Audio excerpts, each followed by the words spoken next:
दोस्तों, सूरत के अंदर एक करोड़पति व्यक्ति रहा करता है जिसका नाम राजेश है।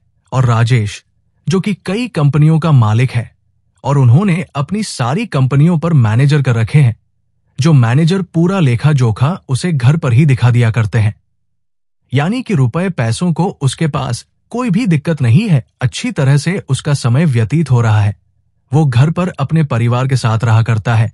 उसका एक लड़का है जिसकी उम्र 16 साल है। एक दिन सुबह वो अपने घर के गार्डन में बैठकर अखबार पढ़ रहा था और साथ में चाय की चुस्कियां ले रहा था। तभी अचानक से उसके बेटे का एक दोस्त उससे मिलने के लिए आता है।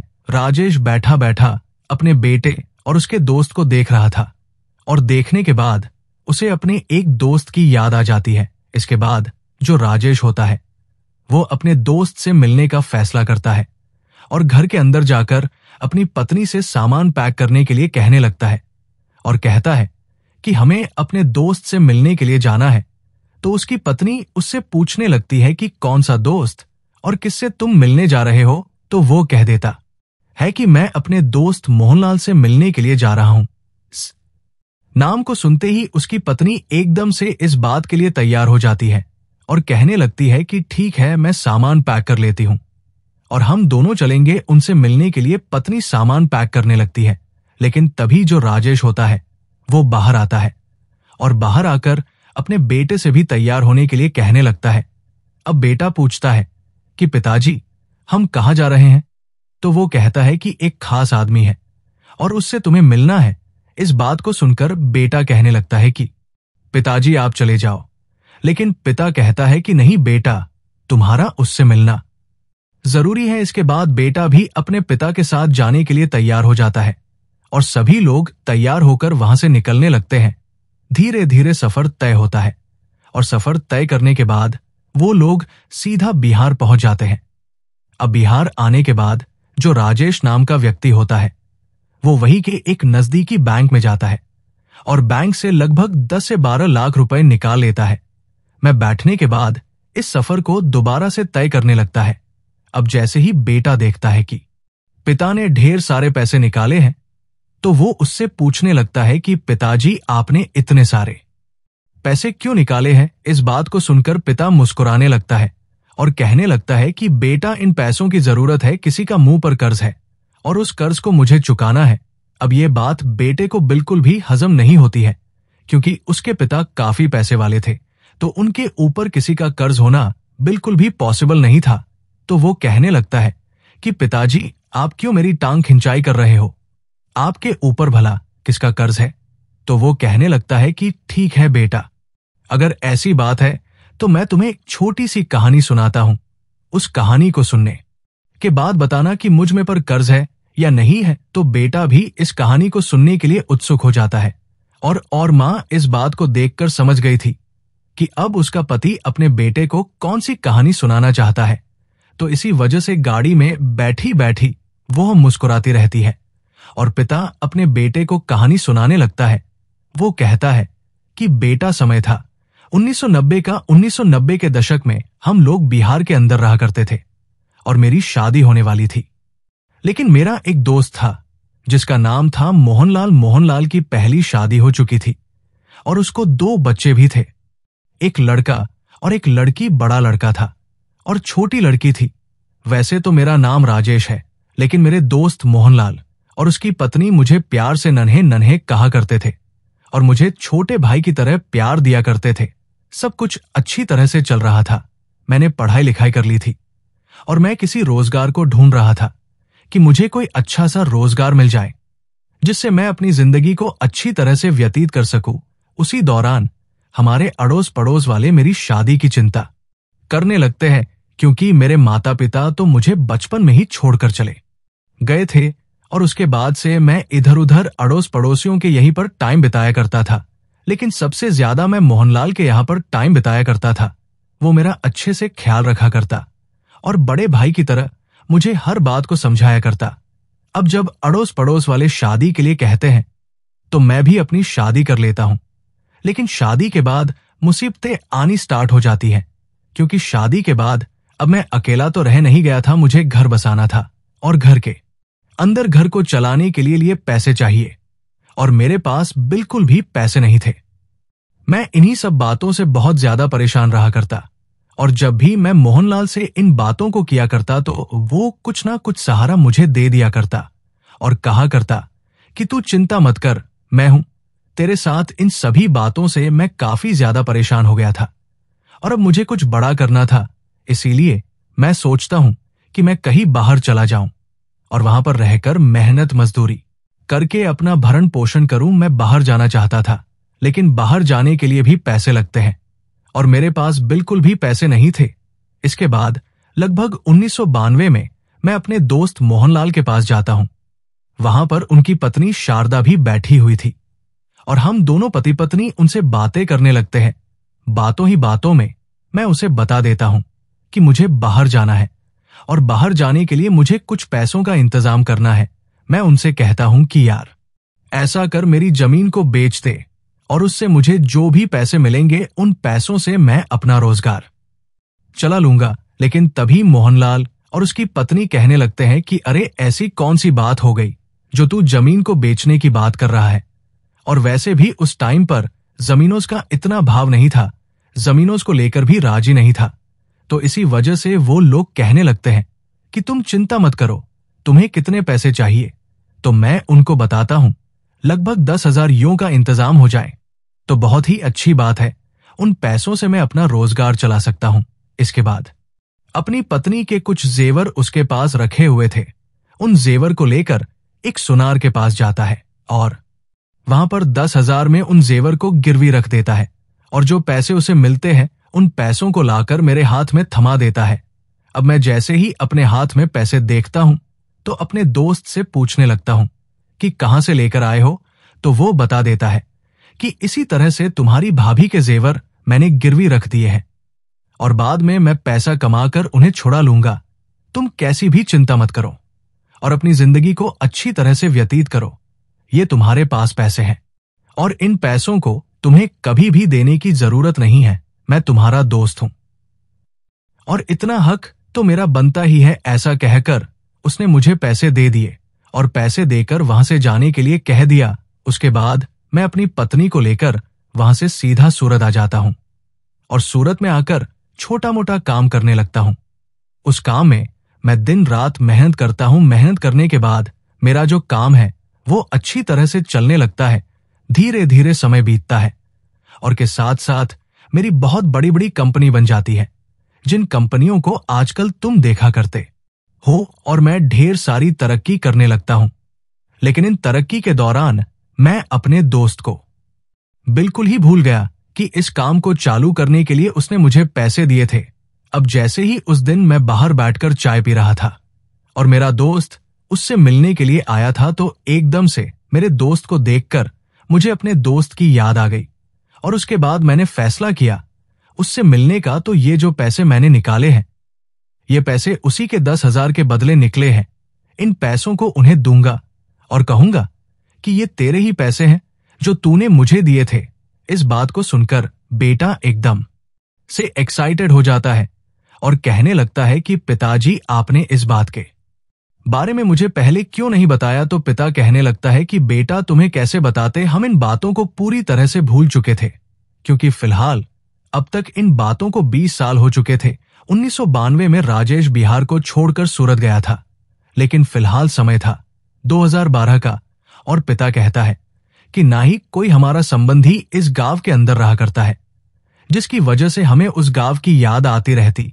तो इस बात को सुनकर जो बेटा होता है वो भी उस मोहनलाल जी से मिलने के लिए एक्साइटेड हो जाता है और वो देखना चाहता है अपने पिता के उस दोस्त को, जिस दोस्त की वजह से आज वो लोग इतनी अच्छी जिंदगी जी रहे हैं। धीरे धीरे सफर तय होता और सफर तय करने के बाद लगभग शाम के समय वो लोग उस घर के पास पहुंच गए थे। बड़ी सी गाड़ी को लेकर वो मोहनलाल जी के घर के सामने खड़े हो गए थे और ये बात देखकर गांव के कुछ लोग उस व्यक्ति की तरफ बड़ी अजीब निगाहों से देखने लगते हैं, क्योंकि मोहनलाल जी के घर की हालत काफी ज्यादा खराब थी और फिलहाल देखने से लग रहा था कि कई सालों से इसकी कोई मरम्मत नहीं हुई है। ये बात राजेश को भी महसूस होती है और इसके बाद वो अपनी गाड़ी से उतरता है और सीधा उस घर के अंदर जाने लगता है। गांव का माहौल था तो घर का दरवाजा खुला हुआ था, तो राजेश अपने परिवार को लेकर सीधा उस घर के अंदर चला जाता है। घर के अंदर मोहनलाल और उसकी पत्नी बैठकर आपस में बातें कर रहे थे, लेकिन अचानक से जैसे सूट बूट वाले व्यक्ति उनके घर में घुसते हैं तो एकदम से वो हैरान से हो जाते हैं। तभी मोहनलाल उनसे कहता है कि हाँ भाई, कौन हो और तुम इस तरह से घर के अंदर क्यों घुसे आ रहे हो। इस बात को सुनकर राजेश मुस्कुराने लगता है। इधर जो राजेश की पत्नी थी वो भी मुस्कुराने लगी थी। तभी जो राजेश होता है वो कहने लगता है कि साहब, यहां पर हमें किसी व्यक्ति से मिलना है। तो जो मोहनलाल होता है वो ये बात देखकर हैरान है, क्योंकि इस व्यक्ति के पहनावे से लग रहा था कि ये एक करोड़पति व्यक्ति है। तब भी ये उसे साफ कह रहा है।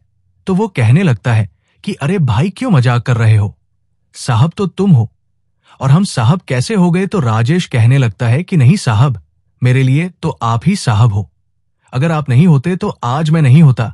इसके बाद मोहनलाल कहने लगता है कि देखो भाई, मजाक मत करो, मजाक काफी हो गए, और ये बताओ कि तुम हो कौन। तो जो राजेश होता है वो कहने लगता है कि साहब, वैसे तो मेरा नाम राजेश है, लेकिन प्यार से कुछ लोग मुझे नन्हे नन्हे कहकर पुकारा करते थे। अब जैसे ही मोहनलाल और उसकी पत्नी शारदा इस बात को सुनते हैं कि नन्हे नन्हे कहकर उसे कोई पुकारा करता था, तो एकदम से उन्हें नन्हे की याद आ जाती है और वो लोग गौर से देखकर पहचान लेते हैं कि ये वही नन्हे हैं जिसे उन्होंने 10,000 रुपए दिए थे और वो इस गांव को छोड़कर चला गया था। तो एकदम से जो मोहनलाल जी होते हैं उसकी आंखों से आंसू टपकने लगते हैं और वो भागकर एकदम से नन्हे को गले लगा लेते हैं। कहते हैं कि अरे नन्हे, तू तो पूरा बदल गया और देखने से बिल्कुल भी पहचान में नहीं आ रहा है। और जब मोहनलाल गले लगता है राजेश के, तो राजेश की आंखों में आंसू आने लगते हैं और वो भी फूट फूट कर रोने लगता है। अब जैसे ही माहौल थोड़ा सा शांत होता है तो उसके बाद जो राजेश की पत्नी होती है वो एकदम से मोहनलाल जी के पैर छूने लगती है। अब गांव के कुछ लोग ये सब कुछ देखकर चौकन्ना हो गए थे और वो घर के अंदर ताका झांकी कर रहे थे।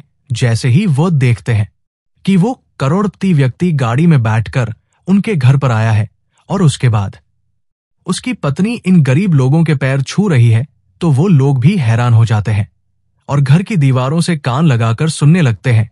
तभी जो मोहनलाल जी की पत्नी होती है वो कहने लगती है कि अरे, इसी तरह से खड़े खड़े बात करोगे या इनको बैठने के लिए भी पूछोगे।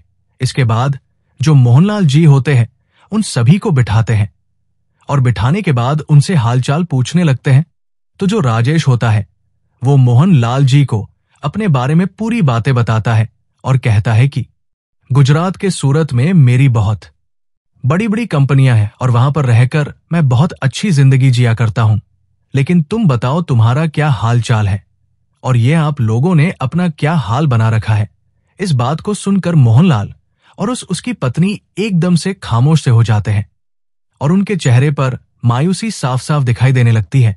तभी जो राजेश होता है वो मोहनलाल का हाथ अपने हाथ पर रखता है और कहता है कि दोस्त, तू बेशक से मेरा दोस्त है, लेकिन तू मेरे लिए बड़े भाई से कम नहीं है, क्योंकि शायद अगर तू मेरी उस टाइम पर मदद नहीं करता तो मैं इतना बड़ा व्यापारी नहीं बन पाता और मेरे इतने बड़े बिजनेस नहीं हो पाते। अगर तुम्हें कैसी भी कोई समस्या है तो तुम बेझिझक होकर मुझे बता सकते हो, आखिर क्या हुआ है ऐसा जो तुम्हारी हालत ऐसे है। तो उसके बाद जो मोहनलाल जी होते हैं वो अपने बारे में उसे बताने लगते हैं। कहते हैं कि जब तू यहां से चला गया था तो हमने 10,000 रब दे दिए थे, तो उसके बाद हम दोनों पति पत्नी मेहनत करते हैं और मेहनत करने के बाद उन जवरों को तो छुड़ा लेते हैं, लेकिन धीरे धीरे परिवार के अंदर बहुत कुछ चेंज होने लगता है। मेरी तबीयत खराब होने लगती है, बच्चे बड़ ये होने लगते हैं, उनकी पढ़ाई लिखाई का खर्चा और साथ में बेटी जवान होने लगती है। धीरे धीरे मैं बीमार रहने लगा और बीमारी के कारण मुझसे कमाने के लिए नहीं जाया जाता है। मेरा बेटा जो कि बाहर मेहनत मजदूरी किया करता है और मेहनत मजदूरी करने के बाद परिवार की आर्थिक स्थिति को मजबूत करना चाहता है, लेकिन कैसे भी कर ले इतना पैसा वो कहां से जोड़ सकता है। जो भी पैसे वो कमाया करता है उन पैसों से घर का खर्च चला करता है और साथ में मेरी बीमारी का इलाज भी हुआ करता है। मैंने अपनी बेटी को उसके मामा के यहां पर छोड़ रखा है। ताकि घर का खर्च कुछ कम हो सके। और इन बातों को बताते हुए मोहनलाल जी एक बार फिर से फूट फूट कर रोने लगते हैं और उनकी पत्नी शारदा की आंखों में भी आंसू आ जाते हैं। तो राजेश और उनकी पत्नी दोनों उनको संभालते हैं और उसके बाद उस ब्रीफ केस को, जिस ब्रीफ केस के अंदर ढेर सारे रुपए थे, उसको उनके सामने रखते हैं और कहते हैं कि देखो, मैं तो तुम्हारा कर्ज चुकाने के लिए तुम्हारे पैसों को लेकर आया था, लेकिन लगता है अब तुम्हें इनकी कोई भी जरूरत नहीं है। इसके बाद मोहनलाल कहने लगता है, अरे भाई, मैंने तुमसे कह तो दिया था कि ये कोई कर्ज नहीं है, ये तो हमारा प्यार है जो हमने तुम्हारे लिए किया था। वो लोग इसी तरह की बातें कर रहे थे और तभी यहां पर जो मोहनलाल जी होते हैं, उनका बेटा आ जाता है जो कि अब तक मजदूरी कर रहा था। और इसके बाद जैसे ही वो घर के अंदर इन लोगों को बैठे देखता है तो एकदम से हैरान हो जाता है। तभी मोहनलाल जी अपने बेटे को इशारा करते हैं और उसे अपने पास बुलाकर बिठा लेते हैं। वो राजेश से कहते हैं कि राजेश, ये है मेरा बेटा जो कि मेहनत मजदूरी करके अपने परिवार की आर्थिक स्थिति को मजबूत करना चाहता है। तो राजेश मोहनलाल जी के बेटे से पूछने लगता है कि बेटा, तुम क्या किया करते हो? तो वो कहता है कि अंकल जी, पढ़ाई लिखाई तो की थी, लेकिन परिवार की कंडीशन की वजह से मुझे मेहनत करना ही अच्छा लगा, तो मैं मेहनत किया करता हूं, साथ में गवर्नमेंट जॉब की तैयारी भी कर रहा हूं। इस बात को सुनकर राजेश उसे शाबाशी देता है और कहता है कि बेटा, मेहनत करते रहो, मेहनत का फल हमेशा मीठा होता है।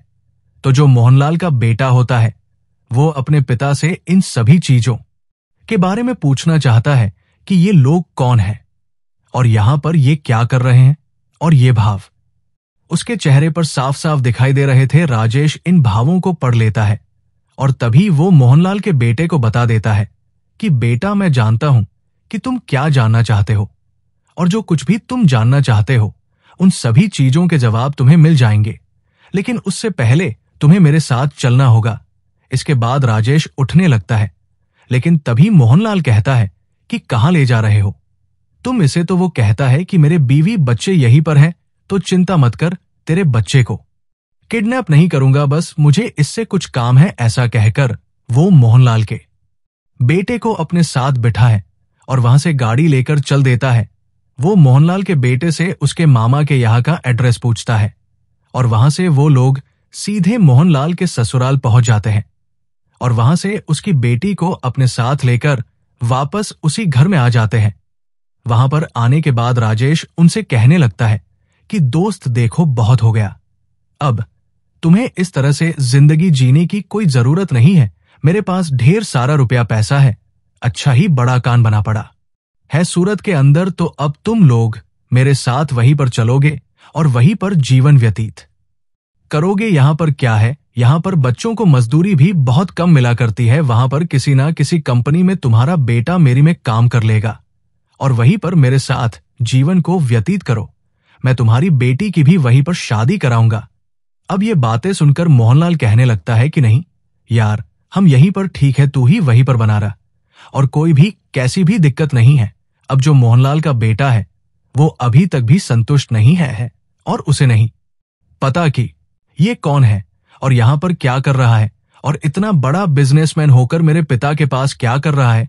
तो उसके बाद में पूछ ही लेता है कि अंकल जी, आप हो कौन और हमें अपने साथ ले जाने के लिए क्यों कह रहे हो? तो जो राजेश होता है वो उसे बता देता है कि बेटा, मैं इसी तरह से तुम्हारे पिता का दोस्त हूं और इसी गांव का रहने वाला हूं। अब गांव वाले जो बाहर से इस बात पर निगाह हटाए हुए थे, उन लोगों को भी पता चल जाता है कि ये कौन है और यहां पर क्या कर रहा है। तो गांव के कुछ गंवार लोग वहां पर आते हैं और आने के बाद उससे अपनी जान पहचान बढ़ाने लगते हैं। राजेश इन सभी बातों को समझ गया था और वो कहने लगता है कि ठीक है, आप जो भी कह रहे हो वो सभी बातें ठीक है, लेकिन फिलहाल मुझे अपने दोस्त को अपने साथ ले जाना है। तो राजेश का दोस्त मोहनलाल कहने लगता है कि भाई, अभी तो रात हो गई है, कल सुबह देखते हैं। आज रात तुम यहीं पर रुको और कल सुबह देखते हैं कि क्या होना है। ऐसा कहकर मोहनलाल राजेश के परिवार और राजेश को वहीं पर रोक लेता है और रात भर वो आपस में एक दूसरे से बातें करते रहते हैं।